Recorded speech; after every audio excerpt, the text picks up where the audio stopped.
Hi friends, my name is Chaitanya Patki and welcome back to my YouTube channel. What I feared that only occurred. Once again, a very pathetic display by Team India.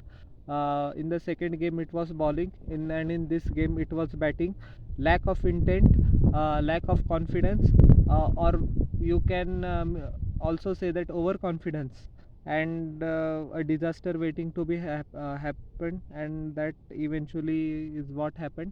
I'm very sad in this video as well, because whenever India loses, it hurts to the fans, and I'm hurt as well, but it is what it is.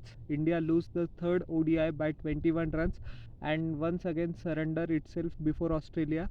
Australia is the only team in the last 4 years who have defeated India twice at their home ground in the ODI series. In 2019 they defeated us 3-2 despite the fact of trailing 2-0, which I mentioned the fact in the previous video as well. But anyways, lots of questions. Before the start of the series, Rahul Dravid, Paras Pambre and Sairaj Bhautule along with our staff was looking for answers to the questions that who will slot in place of Shreyas Iyer, who is going to be the replacement for Jasprit Bumrah, how to handle the workload management, etc., etc. But this defeat has actually raised more questions that were prevalent even before the start of the series, and absolutely no answers at all. Australia won the toss and chose to bat first, which was actually quite an encouraging decision, a very courageous decision, I would say, not the word encouraging, courageous, because in India most of the time what happens, the team winning the toss chases first despite the fact of being the decider of the series, but they thought that runs on the board was the way to go and they executed their plan to absolute perfection. Although they couldn't play even their 50 overs, still they managed 269 runs, and at one moment in the middle overs India had Australia on the ropes, but once again our inability of bowlers to finish off the tail cost us dearly in this game as well. Travis Head was very good, he started very brightly, 33 of 31 deliveries, which includes 2 massive sixes and 4 boundaries, 106.45, and in desperation actually, how well Mitchell Marsh and Travis Head were playing in this game as well. Akshar Patel was introduced inside the power play, but to no avail. But Hardik Pandya gave us the much needed breakthrough. A short ball outside the off stump, which Travis Head tried to carve over Kuldeep Yadav at third man towards 6. He was unfortunate, couldn't get the timing right, but that was a trap set up by Hardik Pandya, and I will give 100% credit to him for 33. Mitchell Marsh once again took the Indian attack to the cleaners, especially Mohammad Shami and Siraj once again had absolutely no clue of how to bowl to Mitchell Marsh. His technique is very simple, uses the long handle, makes the use of the crease very well, mostly plays onto the back foot and watches the ball at the last moment and just smothers that one mainly towards the leg side. But as I had mentioned this in my previous video as well, his offside play has improved leaps and bounds as well. Hardik Pandya once again bowled him with an absolute pitch of a delivery, and this performance highlights the importance of Hardik Pandya and how a vital cog he is in the wheel of Team India, especially if we have any chances to win the World Cup, or we are dreaming of winning the World Cup. Not Virat Kohli, with all due respect, not Rohit Sharma, but Hardik Pandya is the most essential batsman who can provide breakthroughs in the middle overs and in the death overs as well, and his batting form has been excellent since last IPL when he returned from injury. So touchwood, may long his form continue. Steve Smith once again an excellent outswinger, just nipped back outside, and Smith just outside the edge had absolutely no answer to that excellent delivery from Hardik Pandya. A 3-ball duck. David Warner batting first time since 2015 in the middle order in the ODI format, 23 of 31 deliveries. He actually was looked set towards when he faced 15 deliveries, but unfortunate not to get a big one. His teammate Kuldeep Yadav, who is going to captain in a few days in the IPL, got him. Hardik Pandya took a simple catch. Labuschagne was excellent as well, but once again unfortunate to convert that start. That has been a recurring theme for him in this ODI series. 28 of 45 deliveries, a boundary and a 6. Kuldeep Yadav once again tossing the ball up nicely, and Shubman Gill taking a fine catch. Alex Carey excellent contribution, 38 of 46 deliveries, 162 boundaries. He was eventually undone by Kuldeep Yadav. Excellent delivery, but the damage had already been done from India's perspective. The tail wagged of Australia and it wagged very nicely. 25 for Marcus Stoinis of 26 deliveries, 3 boundaries. He was undone by Akshar Patel. Gill once again taking the catch. 26 of 23 deliveries to Sean Abbott as well. He was bowled by Akshar Patel, but not before he hit excellent shots towards mid wicket as well. Ashton Agar 17 of 21 deliveries, 1-6. He was undone by Mohammad Siraj. Mitchell Stark also scored 10 of 11 deliveries. Mohammad Siraj once again cleaning up the tail, but it was too late. And Adam ZAMPA was not out for 10 from 11 deliveries, 1 boundary. 269 for 10 is all Australia could manage, but it was a lot of score, and India will be disappointed that they didn't bundle out Australia before 200.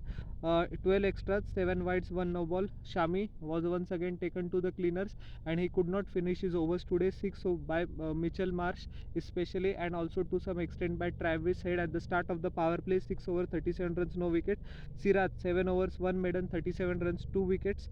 Akshar Patel was expensive, almost at 7.5 per over, 8 overs, 57 runs, 2 wicket. Hardik Pandya was the pick of the Indian bowlers, 8 overs, 43 runs, 3 wickets. Ravindra Jadeja actually containing role today, but he bowled very well. Unfortunate not to get a wicket. He deserved one. 10 overs, 34 runs, no wicket. And Kuldeep Yadav was expensive despite the fact of getting the wicket of David Warner. 10 overs, 1 maiden, 56 runs, 3 wickets.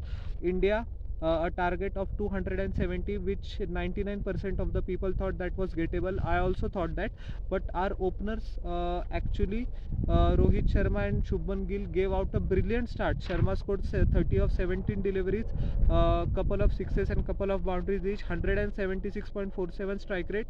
He was undone by a slower delivery of Sean Abbott. Mitchell Stark took a fine catch at square leg. He was very unfortunate to get out, and he looked utterly dejected. Gill also 37 of 49 deliveries. He was caught plumb in front by Adam ZAMPA. We have to remember that he was given not out, but afterwards the umpire had to change his decision because the ball was crashing into middle and leg.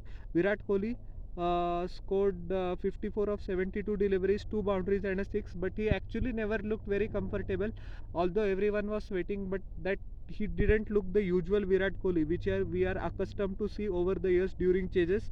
KL Rahul scored 32 of 50 deliveries, once again took a lot of time, and even though he hit a couple of big shots towards the latter stages, if he had played at a strike rate of even 90, India had the chances of winning 2 boundaries and a 6. He was undone by Adam ZAMPA. He was caught out at long on.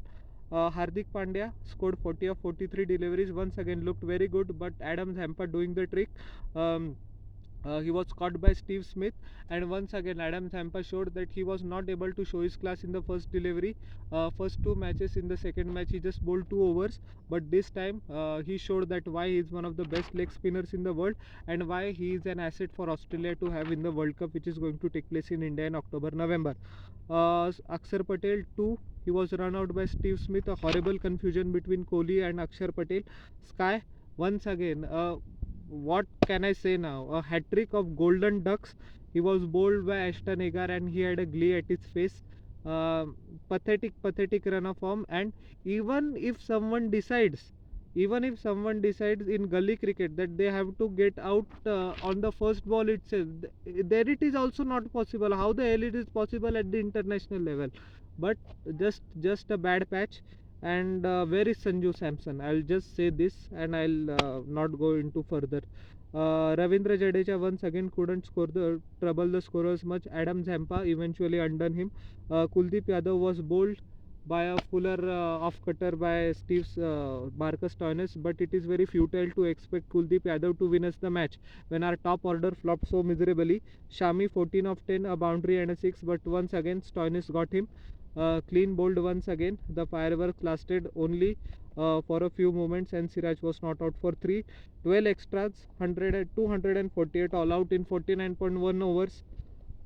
Australia win by 21 runs. Stark was expensive in this game. 10 overs, 67 raw wickets, but cricket, as I say, is a great leveler. 5 wicket and man of the match performance in the last game, taken to the cleaners this game. Stoinis 9.1 overs, 43 runs, 1 wicket.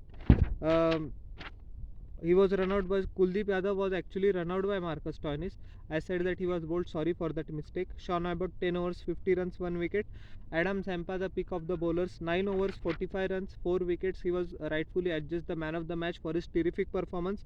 And Ashton Agar in 10 overs gave away 41 runs and took 2 wickets. He bowled wonderfully well for his first 9 overs, and see how cricket rewards you. In the 9 overs he was unfortunate. He could have got Virat Kohli twice, but didn't get the reward, but he persisted and he persisted and he eventually got his reward.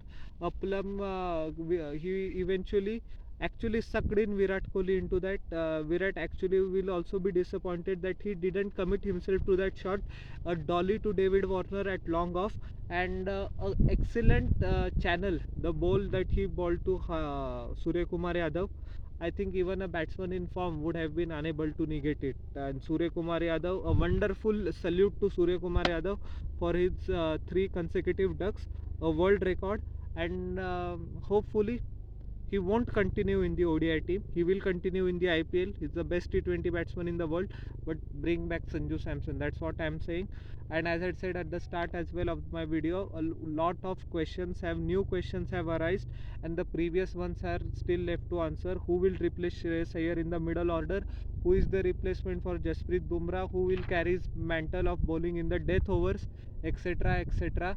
Now the IPL season is going to come, but before the Asia Cup we have a lot of tough questions which we have to answer, and ODI series after the Asia Cup as well, before the World Cup, but we have to figure it out. And this is a huge alarm bell warning for Indian cricket, that if we continue in this position, we will once again proceed to the semi-finals and get out, or go to the finals and get out, and our drought will continue. 10 years have passed since the Champions Trophy victory, and if this sort of a pathetic performance which we displayed in the last 2 ODIs of this 3-match series persists, we are in big trouble. So hopefully the administrators and the management learn their lesson and make the necessary changes in their approach as well as personal in the ODI format. So how did you like my analysis of this series as well as the third ODI? Please tell in the comment section below, and don't forget to like, share and subscribe to my channel and press the bell icon for further notifications. We'll meet in the next video. Till then everyone, bye, and humbly requesting to you all once again, please subscribe.